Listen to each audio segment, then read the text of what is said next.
الحمد للہ رب العالمین والصلاة والسلام علی سید الانبیاء والمرسلین۔ حمد و صلاۃ کے بعد معزز محترم محتشم سامعین، کتنے دنوں سے باب المعجزات ہی چل رہا ہے اور حضور علیہ السلام کے معجزات آپ کے سامنے رکھے جا رہے ہیں۔ حضرت سہل بن حنظلیہ رضی اللہ تعالی عنہ روایت کرتے ہیں کہ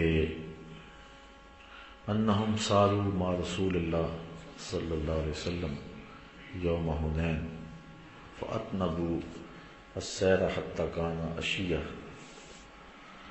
کہ حضور علیہ السلام کے ساتھ غزوہ حنین کے موقع پہ لوگ سفر میں تھے اور سفر کافی لمبا ہو گیا حتیٰ کہ عشاء کا وقت ہو گیا۔ فجاء فارس، ایک سوار آیا، فقال یا رسول اللہ صلی اللہ علیہ وسلم انی طلعت علی جبل کذا و کذا، کہ میں اس پہاڑ پر دیکھ کر کے آیا ہوں۔ اس نے ساری تفصیلات بتائی کہ یہ میں نے دیکھا ہے۔ فَإِذَا أَنَا بِحَوَازِنَ عَلَى بِكْرَةِ أَبِيهِمْ بِزُؤْنِهِمْ وَنَعِمِهِمْ اجْتَمَعُوا إِلَى حُنَین، کہ قبیلہ حوازن جو ہے وہ اپنے بچوں کو، جوانوں کو، بوڑھوں کو، اونٹوں کو اور اپنے جانوروں کو، ساز و سامان کو لے کر کے سارا قافلہ جو ہے وہ میدان میں جمع ہے۔ یعنی اس نے خبر دی حضور کو کہ دشمن کا لشکر بہت سارا ہے، اور قبیلہ حوازن جس کے ساتھ ٹکراؤ ہوا تھا حنین میں، وہ اپنے سارے لاؤ لشکر کے ساتھ اور بچوں اور بوڑھوں کے ساتھ، جوانوں اور مردوں اور عورتوں کے ساتھ وہ میدان میں جمع ہے۔ فتبسم رسول اللہ صلی اللہ علیہ وسلم، حضور مسکرا پڑے،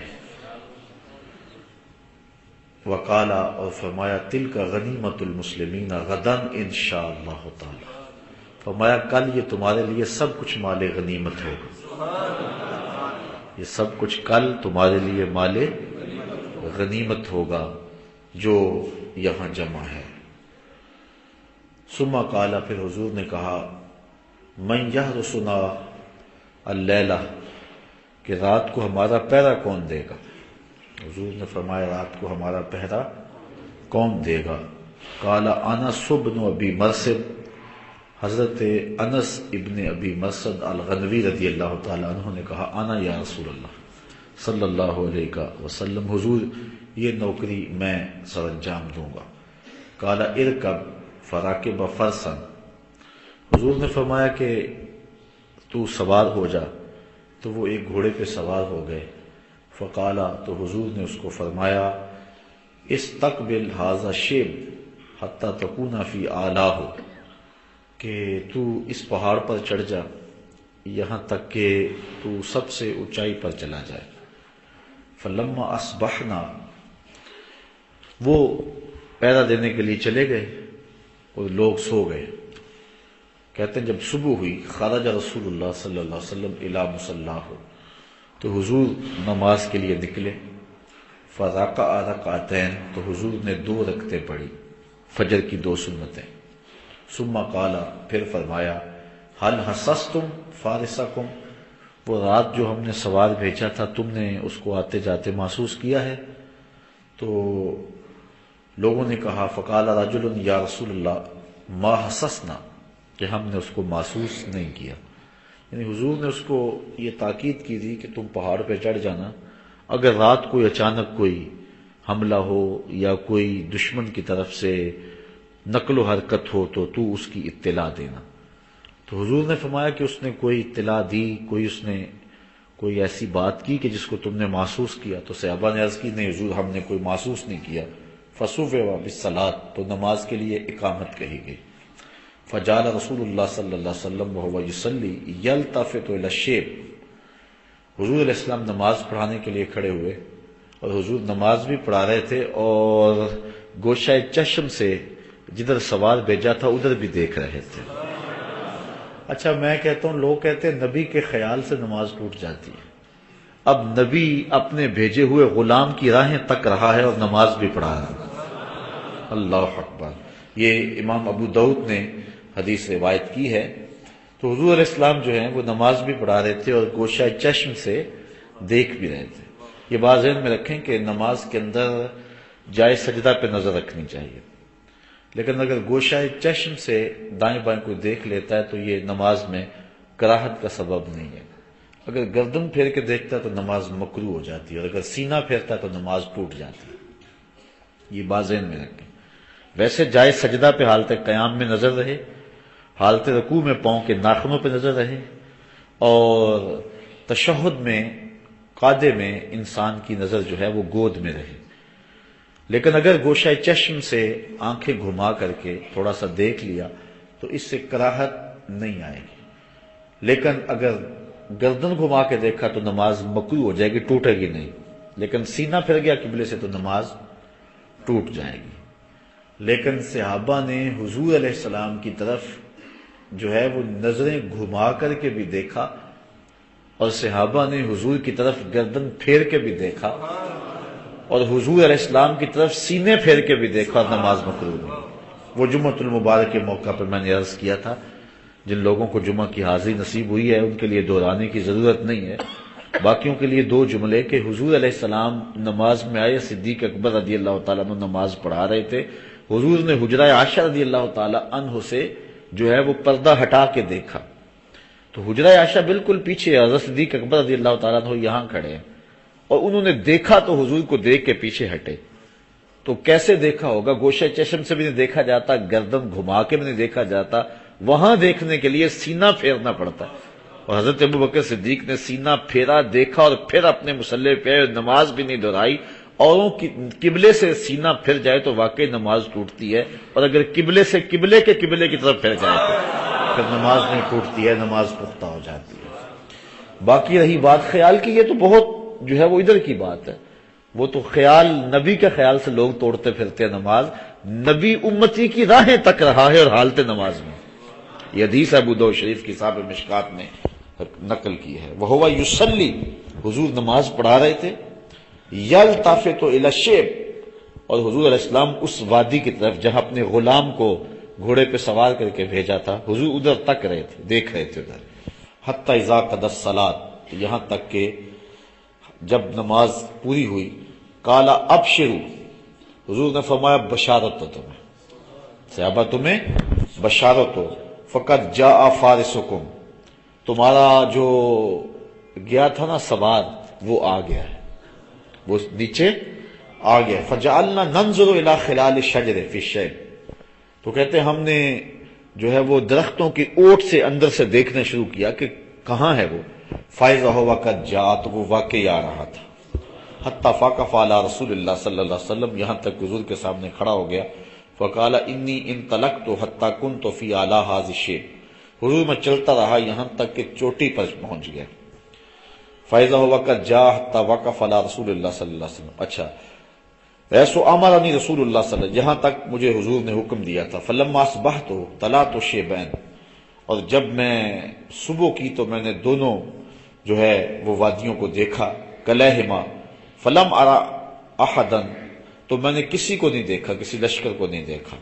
فقال له رسول اللہ صلی اللہ علیہ وسلم، تو حضور علیہ السلام نے فرمایا حل نزلت اللیلۃ، کیا تو رات کو نیچے اترا تھا اپنے گھوڑے سے، یا ساری رات ہی پہرا دیتا رہا؟ قال اللہ، کہا نہیں حضور، آپ کا حکم تھا، میں گھوڑے سے نیچے اترا ہی نہیں، آپ کا جو حکم تھا اس لیے میں گھوڑے سے نیچے نہیں اترا، الا مصلیا، ہاں نماز کے لیے اترا تھا، او قاضی حاجت، یا قضاء حاجت کے لیے اترا تھا۔ قال رسول اللہ صلی اللہ علیہ وسلم فلا علیک الا تعمل بعدها، فرمایا اب تو اگر کوئی بھی عمل نہ کرے تو تجھے کوئی نقصان نہیں ہوگا، تو سیدھا جنتی ہے، کیونکہ تو نے میرے حکم کو مانا ہے۔ یہ الگ بات ہے کہ ان کے عمل اور بڑھ گئے ہوں گے، ایسا ہوا نہیں کہ حضور نے کہہ دیا ہو، حضرت عثمان کو بھی کہا تھا جب انہوں نے 300 اونٹ دیے تھے ماں پلان، حضور نے فرمایا کوئی عمل بھی نہ کریں تو ان کو کوئی نقصان نہیں ہوگا، لیکن حضرت عثمان نے عمل نہیں چھوڑا تھا، حضرت ابن مرثد نے بھی عمل نہیں چھوڑا تھا، انس ابن مرثد الغنوی نے بھی عمل نہیں چھوڑا تھا۔ کیونکہ یہ ان کو نماز میں لذت نصیب ہوتی تھی۔ مسند امام احمد میں روایت ہے کہ ایک شخص حاضر ہوا کہنے لگا حضور میں آپ سے بیعت اسلام تو کرنا چاہتا ہوں لیکن ایک شرط ہے میری۔ فرمایا کیا شرط ہے تمہاری؟ اس نے کہا کہ میں نمازیں 5 نہیں پڑھ سکوں گا، نمازیں 5 میں صرف 2 نمازیں پڑھوں گا، اگر 3 نمازوں کی مجھے چھٹی دیتے ہیں تو میں اسلام قبول کر لیتا ہوں۔ اگر کوئی شخص مجھے کہے اور بندہ بھی بڑا اہم ہو تو کیا میں اس کو اس شرط پہ اسلام میں داخل کر لوں گا؟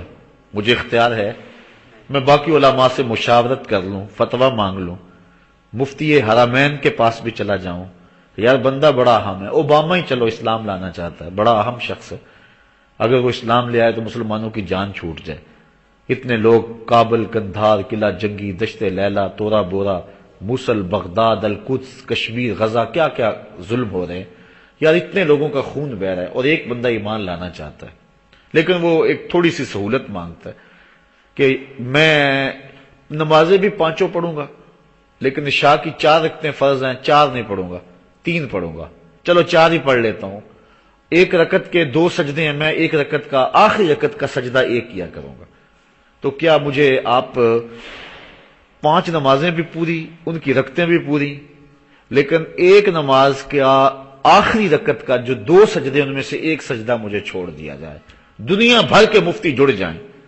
کیا اس کو سہولت دے سکتے ہیں؟ سوچا جائے، مسلمانوں کے بہتے ہوئے خون کا خیال کیا جائے، یہ ساری چیزیں سامنے رکھی جائیں، جو ہو رہا ہے، جو افغانستان میں ہو رہا ہے، عراق میں ہو رہا ہے، جو کچھ دیگر اسلامی ممالک میں ہونے جا رہا ہے، یہ ساری سازشیں پیچھے ہیں، یا بندہ یہ ٹھیک ہو جائے تو کام صحیح ہو جائے، تو چلو اتنی تو سہولت دے دو، 1 سجدہ ہے، اتنے سجدے کرے گا تو اس شرط پہ ہم جو ہے وہ اس کو اجازت دے سکتے ہیں، ٹھیک ہے تو 1 سجدہ تجھے چھوڑتے ہیں اور تو جو ہے وہ اسلام قبول کر لے۔ دنیا کے سارے مفتی جڑ کر کے کیا یہ حق رکھتے ہیں؟ تو پھر ہم کس منہ سے حضور کی برابری کا دعویٰ کر سکتے ہیں؟ حضور علیہ السلام سے اس نے کہا میں صرف 2 نمازیں پڑھوں گا، کامل 3 نمازوں کی چھٹی دیتے ہیں تو پھر میں اسلام لاتا ہوں۔ فرمایا جا 2 نمازوں پر تجھے اسلام کی بیعت کرتا ہوں۔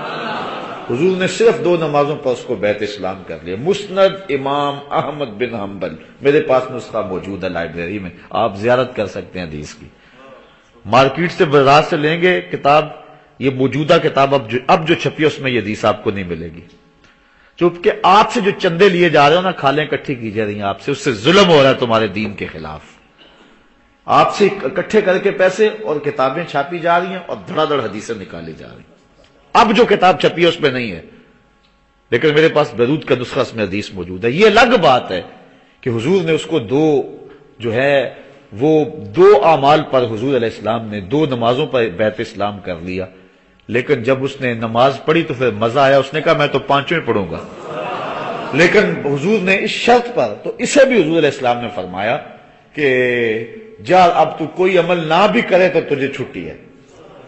اب کچھ لوگ کہتے ہیں جی اس سے مراد نفلی اعمال ہے، بھئی نفلی اعمال تو پہلے ہی واجب نہیں بندے پر، اگر کوئی بندہ نفلی اعمال پہلے بھی نہیں کرتا تو پھر اس کے اوپر کوئی نفلی اعمال کی تو پابندی بھی نہیں ہے، یہ چھٹی کس چیز کی چھٹی ہوئی پھر؟ تو یہ اللہ کے محبوب کا اختیار ہے، حضور جس کے لیے چاہیں جو چاہیں کر دیں۔ حضور علیہ الصلوۃ والسلام کو اللہ نے یہ تصرف عطا فرمایا ہے، اور آپ جانتے ہیں کہ حضور علیہ السلام نے یہ نہیں فرمایا اس صحابی کو کہ جس شخص نے روزہ توڑا تھا کہ لے کھجوریں خود لے جا، خود کھا جا اور اپنے بچوں کو کھلا دے، روزے کا کفارہ بھی ادا ہو جائے گا، تو کیا کریں گے؟ کس حدیث کو نکالیں گے کتب حدیث سے؟ پھر تو ساری حدیثیں ختم ہی کرنا ہوں گی۔ جو حضور کی عظمتوں کے دیے تو جگہ جگہ پہ روشن ہیں، تو حضور علیہ الصلوۃ والسلام نے فرمایا کہ جا اب تیرے لیے کوئی مسئلہ نہیں ہے۔ اچھا کھجوروں کی بات آئی تو آگے حدیث بھی کھجوروں والی آ گئی۔ اللہ اکبر، یہ روایت کرتے ہیں حضرت ابو ہریرہ رضی اللہ تعالی عنہ، وعن ابی ہریرہ قال اتیت النبی صلی اللہ علیہ وسلم بتمرات، کہتے ہیں میں حضور کی خدمت کے اندر کچھ چھہارے لے کے آیا، کچھ چھہارے لے کر کے آیا، تو فقلت، اور میں نے کہا یا رسول اللہ صلی اللہ علیہ وسلم ادعو اللہ فیہن بالبرکہ فَزَمَهُنَّ ثُمَّ دَعَا لِي فِيهِنَّ بِالْبَرْكَةِ فَزَمَّهُنَّ حضور علیہ السلام کے پاس میں تھوڑے سے چھہارے پیش کیے. میں نے کہا حضور آپ ان چھہاروں پر برکت کی دعا کر دیں. ان چھہاروں پر برکت کی دعا آپ بھی تو کر سکتے تھے حضرت ابو ہریرہ. آج لوگ منہ پھاڑ پھاڑ کہتے ہیں اللہ سب کی سنتا ہے. کیا جاتے ہو بزرگوں کے پاس لینے کے لیے؟ اللہ تو ہر ایک کی سنتا ہے، کیوں وسیلے ڈھونڈتے پھرتے ہو؟ کیا حضرت ابو ہریرہ کی دعا قبول نہیں ہوتی تھی؟ وہ حضور کے پاس گئے. حضور بھی یہ کھجوریں ہیں اور ان پر برکت کی دعا کر دیں. کھجوریں لے گئے، حضور کی خدمت میں پیش کی. فَزَمَّهُنَّ حضور نے ان کو جو ہے وہ کھجوروں کو ملا دیا، مکس کر دیا. ثُمَّ دَعَا لِي اور پھر حضور علیہ السلام نے میرے لیے دعا کر دی. فِيهِنَّ ان کھجوروں میں بالبرکت برکت کی. حضور نے ان کھجوروں کو مکس کر کے میرے لیے برکت کی دعا کر دی.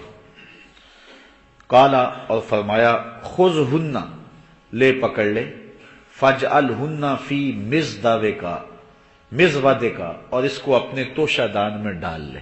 یہ لے کھجوریں، تھوڑی سی کھجوریں تھی، کہا یہ لے لے اور اس کو توشہ دان میں ڈال دے. کلما اردت ان تاخذ منہ شیئا فادخل فیہ یدک فخذہ جب بھی تیرا دل کرے نا کھجوریں کھانے کو، اس میں ہاتھ ڈالا کر اور نکال لیا کر. اس توشہ دان میں ہاتھ ڈالا کر اور نکال لیا کر. اور ساتھ حضور نے یہ فرمایا وَلَا تَنْصُرْهُ نَصْرًا تو اس کو جھاڑنا نہ، خالی نہ کرنا، الٹنا نہ، باقی جو تیری ضرورت ہے وہ اس توشہ دان سے پوری ہوگی. وہ تھیلا تھا چمڑے کا یا جو بھی تھا، اس میں انہوں نے کھجوریں رکھ لی. کہتے ہیں فقد حملت من ذلك التمر کذا و کذا من وسق فی سبیل اللہ.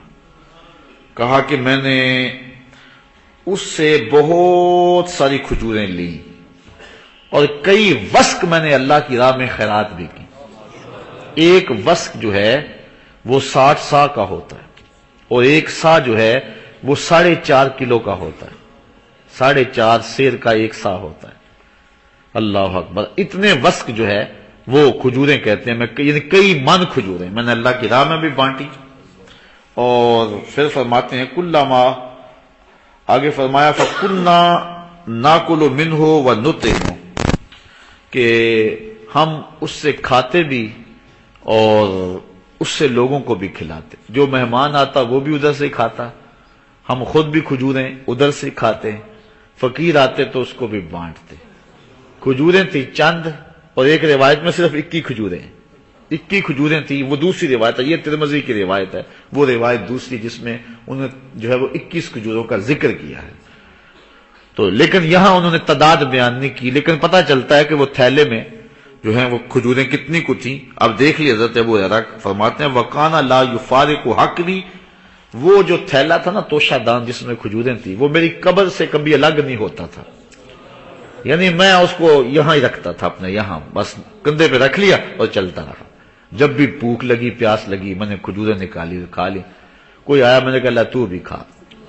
اور پھر کوئی فقیر ہوتا میں آواز مار کے دیتا یہ لے کھجوریں. چونکہ جب ختم ہی نہیں ہونی ہے تو پھر فقیر سے ڈرنا کیوں. وہ اللہ تعالیٰ نے اپنے محبوب کو فرمایا نا کہ محبوب سائل کو جھڑکنا نہیں. جھڑکے تو وہ جس کے خزانوں میں کمی ہو. محبوب تجھے ہم نے دیا ہوا ہے تو بانٹتا جا، جھڑکنا نہ، پیار سے دیتا چلا جا. اب حضور بانٹ رہے ہیں اور جن کو حضور دیا ہے وہ بھی آگے بانٹ رہے ہیں. اللہ اکبر. چمک تجھ سے پاتے ہیں سب پانے والے، میرا دل بھی چمکا دے چمکانے والے. لوگ حضور کی عطاؤں کی بات کرتے ہیں کہ تھوڑی ہیں کہ زیادہ ہیں. اللہ اکبر. لیکن یہاں معاملہ ہے جس کو حضور دے دیں اس میں کمی نہیں آتی ہے. وہ کیا کسی نے کہا تھا صاحبزادہ پیر نصیر الدین علیہ رحمہ نے کہ اب تنگی داماں پہ نہ جا اور بھی کچھ مانگ ہیں آج وہ مائل بعطا اور بھی کچھ مانگ. دے سکتے ہیں کیا کیا کچھ نہیں دیتے، یہ بحث نہ کر ہوش میں آ اور بھی کچھ مانگ. جن لوگوں کو شک ہے کہ کرم ان کا ہے محدود، جن لوگوں کو شک ہے کہ کرم ان کا ہے محدود، ان لوگوں کی باتوں پہ نہ جا اور بھی کچھ مانگ. ان لوگوں کی باتوں کو نہ سن، میرے آقا کی حدیثیں پڑھ اور تجھے پتا چلے کہ محبوب کتنے عطا فرمانے والے. تو کہتے ہیں کہ وہ میری بس کمر سے وہ تھیلا لٹکا رہتا، جب بھی کہیں ضرورت ہوتی خود بھی کھاتا، لوگوں کو بھی کھلاتا اور غریبوں مساکین میں بھی بانٹتا، اور میں نے کئی وسق جو ہے کھجوریں ان سے بانٹ دی، منوں کے حساب سے کھجوریں میں نے بانٹ دی۔ اللہ اکبر۔ پھر کہتے ہیں حتی کانا یوم قتل عثمان فإنہ انقطع، جس دن حضرت عثمان رضی اللہ تعالیٰ عنہ شہید ہوئے ہیں، کہتے ہیں اس دن میرا وہ تھیلا گر گیا تھا، جس دن میرا تھیلا حضور نے دیا، حضور نے دیا، کب دیا یہ نہیں پتا، کب دیا، ساری زندگی گزری، پھر 2.25 سال حضرت ابو بکر صدیق کے گزرے، پھر 10-12 سال حضرت عمر کے گزرے، پھر 10 سال حضرت عثمان کے گزرے، اب 25-30 سال تو ہیں نا، پتہ نہیں حضور نے کب کا دیا ہوا ہے، چلو مدینے کے آخری دور میں دیا ہو، پھر بھی 22-23 سال بنتے ہیں، 23 سال تک کھجوریں بانٹتے بھی رہے، کھاتے بھی رہے، کھلاتے بھی رہے، اور تھیلا تھا کمر پہ۔ روایت ابو ہریرہ کرتے ہیں، حدیث ہے ترمذی کی، اللہ اکبر، اور عطا ہے حضور کی، ہاتھ لگایا برکت ہوگی، کہا لے بس الٹنا نہ، اس کو کھاتے رہنا اور کھلاتے رہنا، بانٹتے رہنا، ختم نہیں ہوں گی۔ اللہ اکبر۔ بلکہ حضرت ملا علی قاری نے اس حدیث کی تشریح میں حضرت ابو ہریرہ سے ایک شعر بیان کیا ہے جو پڑھا کرتے تھے۔ شعر حضرت ابو ہریرہ شعر کیا پڑھتے تھے؟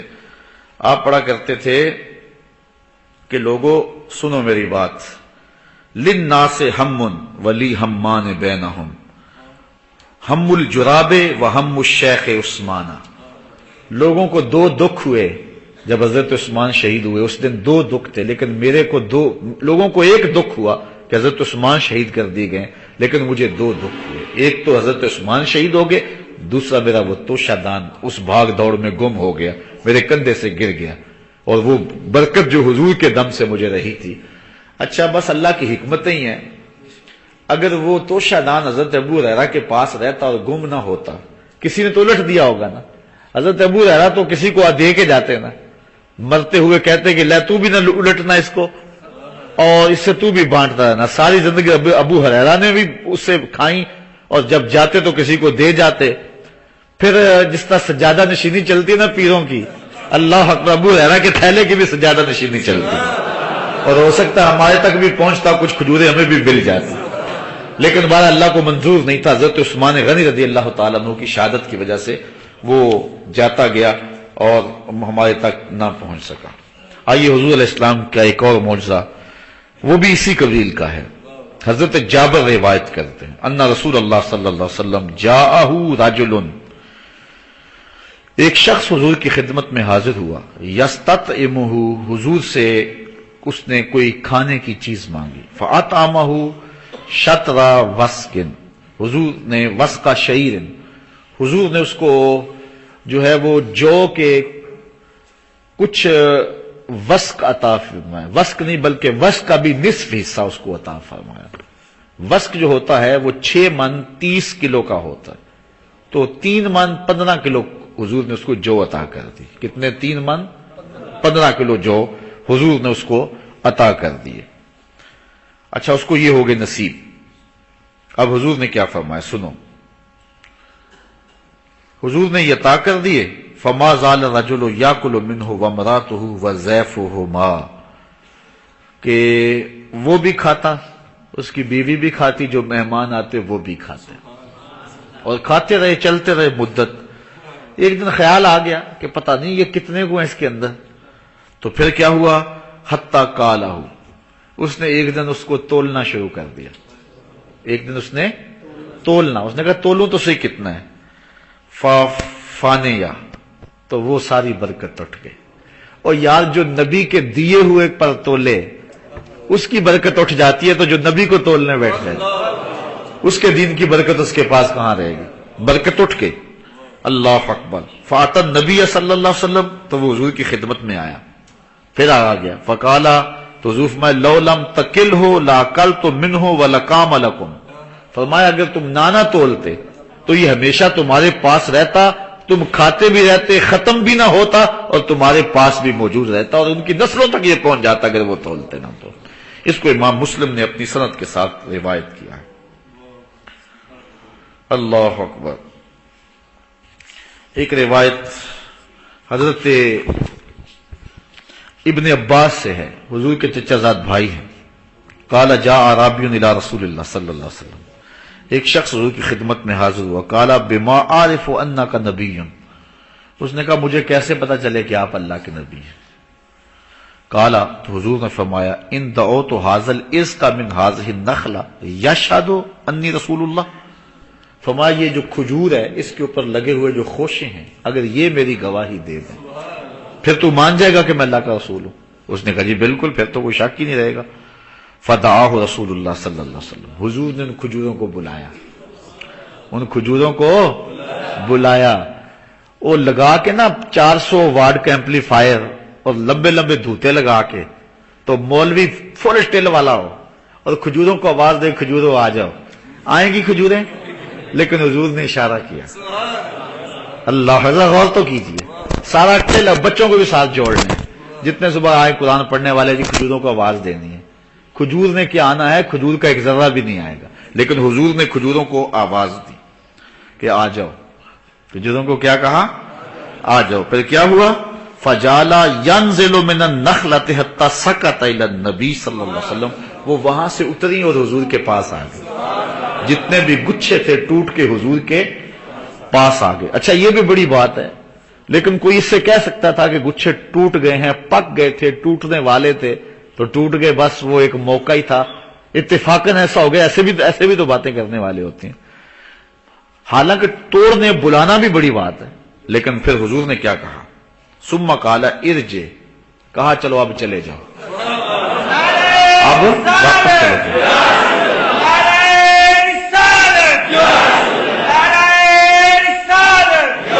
قال ارجع، فرمایا اب واپس چلی جاؤ. فعاد فاسلم الاعرابی، تو وہ کھجوریں جا کے جہاں سے ٹوٹی تھی وہاں جا کے پھر لگ گئی. اللہ اکبر. فاسلم الاعرابی، اور اس دیہاتی نے حضور کا کلمہ پڑھنا شروع کر دیا. اتنا واضح معجزہ حضور کا دیکھا، پہلے ٹوٹی گری پھر جا کے پھر دوبارہ جڑ گئی. اللہ اکبر. یہ حضور کا معجزہ ہے کہ اگر توڑا ہے تو پھر جوڑا بھی ہے. چاند کو بھی پہلے توڑا تھا پھر جوڑا تھا، کھجوروں کو بھی توڑا اور پھر او سڑیاں کھجوراں او گا جاندہ ہے، او پتھراں نو کلمے پڑا جاندہ ہے. ہم اس نبی کے ماننے، اس نبی کے چاہنے والے. حضرت ابی ہریرہ رضی اللہ تعالی عنہ سے ایک روایت لیں. قال جاء ذئب الى راعي غنم فاخذ منها شاة فطلبه الراعي حتى انتزعها منه، کہ ایک بکریاں چرانے والا شخص بکریاں چرا رہا تھا وہ یہودی. ایک آیا بھیڑیا، اس نے بکری پکڑی اور بھاگ گیا. یہ چرواہا بڑا مضبوط تھا، اس نے ڈنڈا پکڑا اور بھیڑیے کے پیچھے، اور جا کے بھیڑیے سے بکری سے اس کو چیرتا اور ٹکڑے کرتا، اس نے پہلے چھڑوا لیا. جب بکری اس نے چھڑوا لی، قال فصعد الذئب على تل فقع واستسفر وقال قد امت الى رزق رزقنيه الله اخذته ثم انتزعته مني. وہ ایک اونچی جگہ پہ بیٹھ گیا، ٹیلے پہ بیٹھ گیا اور کہنے لگا اللہ نے رزق دیا تھا تو نے چھین لیا مجھ سے. اور یہ گفتگو جو ہے وہ ایسے جس طرح لوگ کرتے ہیں، فصیح زبان میں کر رہا ہے.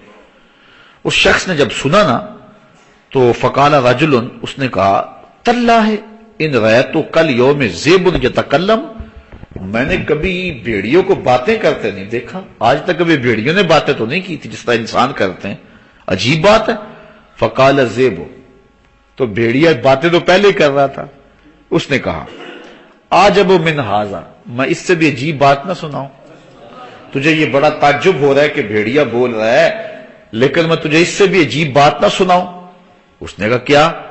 اس نے کہا من ھذا، اس سے بھی عجیب بات، رجل فی النخلات بین الحرتین، کہ یہ جو کھجوروں کا جھنڈ ہے نا، مدینے کی طرف اشارہ کر کے کہا، کہاں ایک آدمی آیا، یہاں ایک شخص آیا ہے، یہاں ایک شخص آیا ہے، یخبرکم بما مدا وما هو کائن بعدکم، جو گزرے ہوئے واقعہ ہیں ان کی بھی خبر دے رہا ہے، جو آنے والے واقعہ ہیں ان کی بھی خبر دے رہا ہے. اور بھیڑیا بھی مان جائیں، یہ تو بھیڑیا بھی کہہ رہا ہے کہ نبی آنے والی خبریں دے رہا ہے. اور بھیڑیوں تم اس سے بھی گئے گزرے ہو، تم ابھی تک ترازو لے کے بیٹھے غیب نہیں جانتے تھے. وہ بھیڑیا کہہ رہا ہے، بھیڑیا کہہ رہا ہے کہ ایک ایسا شخص آیا ہے کہ جو گزرے ہوئے واقعے بھی بیان کر رہا ہے اور جو آنے والے واقعات ہیں وہ بھی بیان کر رہا ہے، اور کوئی شے اس سے پوشیدہ۔ فکان رجل یہودیا، وہ شخص جو تھا وہ یہودی تھا، فجاء الی النبی صلی اللہ علیہ وسلم فاخبرہ، وہ حضور کی خدمت میں آیا اور اس نے حضور کو خبر دی کہ میں نے یہ واقعہ دیکھا ہے، فاسلم، اور اسلام بھی لے آیا، فصدقہ النبی صلی اللہ علیہ وسلم، تو حضور نے اس کی تصدیق کی کہ ہاں واقعی یہ واقعہ ہوا ہوگا۔ ثم قال النبی صلی اللہ علیہ وسلم انہا امارات بین ید الساعۃ، کہا کہ یہ بھی عجیب بات ہے لیکن قرب قیامت میں ایسی علامتیں بھی ظاہر ہو جائیں گی، قد اوشک الرجل ان یخرج فلا یرجع حتی یحدثہ نالاہ وصوتہ بما احدث اہلہ بعدہ، فرمایا قرب قیامت میں بندہ گھر سے جائے گا تو واپس جب پلٹے گا اس کا کوڑا، اس کے نالین، جوتے جو اس کے اہل خانہ نے بعد میں باتیں کی ہوں گی وہ ریکارڈ کر لیں گے اور اس کو بتا دیں گے۔ اور آج دیکھ لیں آپ، چھوٹے سے پرزے لگا کے چلے جائیں، واپس آ کے سب کچھ سن لیں گھر میں کیا ہوتا رہا۔ تو اس وقت یہ واقعہ جو ہوا، یہ حضور جو خبریں دیتے ہیں یہ بطور معجزہ دی ہیں حضور، میں قرب قیامت میں یہ چیزیں ویسے بھی آ جائیں گی، یعنی آج کے دور میں جو حضور نے بتایا وہ سامنے آ گیا نا، گھر چھوڑ جائیں، موبائل ریکارڈنگ پہ لگا کے آپ سب کو سن لینا، جوتے پہ بھی لگا لیں کوئی چھوٹی سی چیز، کوئی چیز جو ہے وہ کوڑے پہ لگا کے، بندوق پہ لگا کے چلے جائیں، تو اس گھر میں ساری جو بات ہے، دفتر میں ساری جو بات ہے، جو کچھ ہو رہا ہے ایک بندہ سب کو ریکارڈ کر رہا ہے، واپس آ کے سب کچھ سن لے۔ یہ حضور نے اس وقت بتایا، گویا حضور نے عقل کے اندھے جو لوگ ہیں ان کو اشارہ دیا، اور سب کچھ دیکھ لو گے اور پھر بھی نبوت کا انکار کرو گے اور پھر بھی نبی کی طاقت کا انکار کرو گے، یہ تو تم دیکھتے ہو کہ آلات کے ذریعے گزری ہوئی باتیں وہ سب ریکارڈ ہو جاتی ہیں، تو جس کو اللہ نے محمد اور نبی اور رسول اعظم بنایا ہے پھر اس کی شان کا عالم کیا ہوگا، اس کی رحمت کا عالم کیا ہوگا۔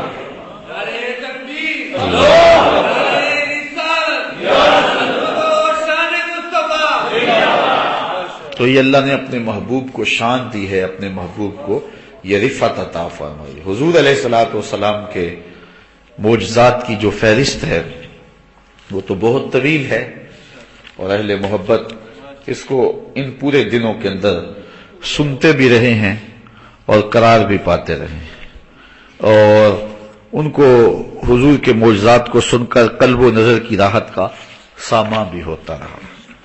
آج کل میں جب بھی کوئی گفتگو کرتا ہوں تو میری کوشش یہ ہوتی ہے کہ حضور کی ناموس کے حوالے سے کوئی نہ کوئی بات کسی طرح سے ضرور ہو جائے۔ تو چونکہ ہم ربیع الاول میں پچھلے سال پورا مہینہ حسن رسول پر گفتگو کرتے رہے، اس مرتبہ پورے 10 دن پہلے لگے، اور اس کے بعد ہم نے معجزات پہ گفتگو شروع کر دی۔ تو یہ چونکہ ربیع الاول کا آخری پیر ہے، آئندہ جو پیر آئے گا وہ ربیع الثانی کا پہلا یا ربیع الثانی کی دوسری تاریخ ہوگی، تو اس لیے یہ آخری پیر ہے۔ تو معجزات کا جو باب ہے ہم سر 10 جو ہیں وہ اپنے اختتام کی طرف لے جا رہے ہیں، پھر معمول کے مطابق درس مشکات شروع ہوگا۔ تو میں حضور کا ایک معجزہ بھی آپ کے سامنے رکھوں گا، اور اس معجزے میں حضور علیہ الصلوۃ والسلام کی ناموس کا تذکرہ ہے۔ حفاظت کرنے والوں نے حضور کی ناموس کی حفاظت کی اور حضور کا ایک معجزہ ظاہر ہوا، اس کو روایت کیا ہے امام بخاری نے اپنی سند کے ساتھ۔ حضرت برا رضی اللہ تعالی عنہ روایت کرتے ہیں، یہ برا بن عازم ہے صحابی، قال بعث النبی صلی اللہ علیہ وسلم رحتا الی ابی رافع، ابی رافع نامی ایک یہودی تھا جو حضور کو دکھ دیا کرتا تھا اور آقا کریم کی توہین کیا کرتا تھا۔ حضور نے ایک گروہ تیار کیا اور فرمایا جاؤ جا کے اس کی خبر لو، اس کی زبان کھینچو۔ فداخل علیہ عبداللہ ابن عتیق، تو حضرت عبداللہ ابن عتیق جو ہیں یہ ایک صحابی ہیں، وہ اس کے قلعے میں داخل ہو گئے، بیتہ لیلاً، اس کے قلعے میں رات کو داخل ہو گئے، وہو نائم، تو وہ سویا ہوا تھا۔ تو حضرت عبداللہ بن عتیق نے آواز دی کہ اے ابو رافع، اس نے کہا ہڑبڑایا نیند میں، آپ سمجھ گئے کہ یہ اس چارپائی پہ لیٹا، چونکہ اس لوگ زیادہ تھے وہاں، آپ نے آگے بڑھ کے جو ہے وہ اس کے پیٹ کے اندر خنجر کھونپ دیا، فقاتلہ، اور اس کو قتل کر دیا۔ فقال عبداللہ بن عتیق، حضرت عبداللہ بن عتیق کہتے ہیں فوضعت السیف فی بطنہ حتی اخذہ فی ظہرہ، باہر نکلے تو پھر خیال آیا کہ کہیں بچ نہ گیا ہو، پھر واپس پلٹے، جس نے غازی علم الدین نے کیا تھا۔ آپ پڑھیں غازی علم الدین کی تعریف، غازی علم الدین علیہ رحمہ نے جب راجپال کو قتل کیا، قتل کر کے وہ ٹال تھا ایک لکڑیوں کا اس کے پاس آیا، دل میں خیال آیا کہیں موذی بچ نہ گیا ہو، غازی پھر گیا. اللہ اکبر. جو اللہ رسول کے لیے جانیں وارتے ہیں وہ ڈرا نہیں کرتے ہوتے. بعد میں بیان بدلا.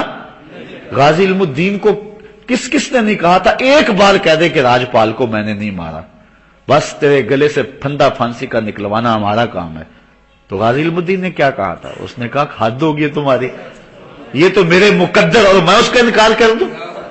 بڑے بڑے لوگوں نے کہا، وہ کہتا نہ میں مر کے بھی نہیں مرتا جے تیری نظر ہوے، آنکھی سونے نو وائے نہیں جے تیرا گزر ہوے، میں مر کے بھی نہیں مردا جے تیری. بتاؤ غازی علم الدین مرا ہے کہ زندہ ہے؟ لوگوں کے دلوں میں زندہ ہے، ہمارے من میں زندہ ہے، کتابوں میں زندہ ہے، ہواؤں میں زندہ ہے، فضاؤں میں زندہ ہے، قبر میں زندہ ہے. اس نے کہا تم، بلکہ لوگوں نے علامہ اقبال کو کہا کہ آپ جائیں اور جاب کے آپ کہیں. علامہ اقبال نے پہلے تو انکار کیا، لوگوں کا اصرار بڑھا، چونکہ سب کی آرزو تھی کہ بچ جائے، اس کو پھانسی نہ ہو، تو سب کی آرزو تھی کہ کچھ نہ ہو اس سے. بڑا تیار کیا تو علامہ اقبال خیر تیار ہو گئے نادل نخواستہ، اور جا کے غازی علم الدین کو کہا. ابھی کہنے لگے تھے تو غازی علم الدین چہرے سے پڑ گئے، تو کہا اقبال تم بھی یہ کہہ رہے؟ اللہ اکبر. تو اقبال نے پھر اس وقت کہا تھا کہ ان شہیدوں کی دیت اہل کلیسا سے نہ مانگ، ان شہیدوں کی دیت اہل کلیسا سے نہ مانگ، کہ حرم سے بھی بڑھ کر پاکیزہ ہے جن کا لہو، ان کا لہو تو حرم سے بھی بڑھ کر قیمتی ہے. تو اللہ اکبر. تو حضرت عبداللہ ابن عتیق رضی اللہ تعالی عنہ کہتے ہیں میں پھر واپس پلٹا، فوضعت السیف بطنہ، اور میں نے اس کے پیٹ میں پھر تلوار کھونپی، حتی اخذ فی ظہرہ، یہاں تک کہ کمر سے تلوار پیچھے نکل گئی. جب نکل گئی تو فعرفت انی قتلتہ، مجھے یقین ہو گیا کہ میں نے اسے مار دیا، میں نے گستاخی رسول کرنے والی زبان کاٹ دی ہے. فجعلت افتح الابواب حتى انتهيت الى درجة فوضعت رجلي فوقعت في ليلة مقمرة فانكسرت ساقي. کہتے ہیں کہ میں نے جلدی جلدی پیچھے دروازے بند کرتا گیا تھا قلعے میں، بہت بڑا قلعہ تھا اس کا. جب سیڑھیاں پڑا ہاتھ دروازہ بند کر کے آگے گزرتے تاکہ پیچھے سے کوئی آئے نہ، پھر دروازہ بند کر دیا، واپس آیا دروازے کھولتا ہوا آیا. آخری دروازے کو جب کھولا تو رات تھی، چاندنی، اور لگا یوں کہ جس طرح زمین آ گئی ہے نیچے، لیکن سیڑھی اونچی تھی. اور میں نے آگے پاؤں بڑھایا تو میری پنڈلی ٹوٹ گئی، پنڈلی کی ہڈی ٹوٹ گئی. فن کسرت ساقی، میری ساق، میری پنڈلی ٹوٹ گئی. فاصبتها بامامۃ، میں نے پگڑی کھولی اور باندھ دی. فانطلقت الی صحابی، جو پیچھے میرے ساتھ آئے تھے میں ان کے پاس چلا گیا. فانتہیت الی النبی صلی اللہ علیہ وسلم، چلتے چلتے پھر ہم حضور کے پاس آ گئے. میری پنڈلی ٹوٹی اور لٹک رہی ہے. فقال ابسط رجلک، حضور فرمایا ذرا پنڈلی تو نکال. حضور نے فرمایا یہ پنڈلی تو بچھا نا. تو کہتے ہیں فبسطت رجلی، میں نے اپنی پنڈلی بچھا دی. فمسحها، تو حضور نے اپنا دست شفا پھیر دیا. فکأنما لم اشتکها قط، تو مجھے ایسے ہوا جس طرح میری پنڈلی کو کبھی درد بھی نہیں ہوا تھا، کبھی میری پنڈلی کو درد بھی نہیں ہوا تھا. رواہ البخاری، اس کو امام بخاری نے روایت کیا ہے. اللہ حضور کی محبتیں ہم سب کو نصیب فرمائے. بائیں پستان سے 2 انگل نیچے تھوڑا سا پہلو کی جانب گوشت کا ایک ٹکڑا ہے جس پر سفید رنگ میں لفظ اللہ لکھا ہوا. تصور کریں اور خیال کریں کہ دل دھڑک نہیں رہا، اللہ اللہ کہہ رہا ہے. سانس اندر جائے تو اللہ،